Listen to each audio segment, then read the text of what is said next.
ԱՄՆ նախագահ Դոնալդ Թրամփն իր անհանգստությունն է հայտնել Fox News-ին Իրանի նոր առաջնորդի ընտրության կապակցությամբ։ Թրամփն ավելի վաղել էր դժգոհություն հայտնել Մոջթաբայի թեկնածության հարցում։ Իսրայելն իր հերթին արդեն նախազգուշացրել է, որ նոր առաջնորդը դառնալու է իրենց թիրախը։ Թրամփը շեշտել է, որ Իրանը վաղուց կոչնչացներ Իսրայելը, եթե ինքն ու Նեթանյահուն միասին չաշխատեին։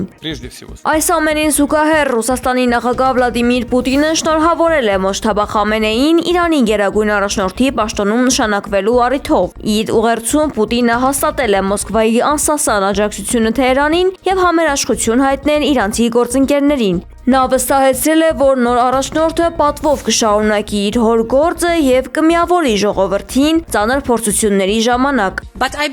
Իրանի ռեժիմի համար արդյունքներ պետք չէ թափել։ Այս ռեժիմը մահ է սփռել ու բռնաճնշել սեփական ժողովրդին, հայտարարել է Եվրահանձնաժողովի նախագահ Ուրսուլա ֆոն դեր Լայենը։ Եվրապաշտոնյայի խոսքով Իրանի իշխանությունը սպանել է 17,000 երիտասարդի։ Շատ իրանցիներ երկրի ներսում ու ամբողջ աշխարհում տոնում են Խամենեիի մահը, վստահեցրել է նա։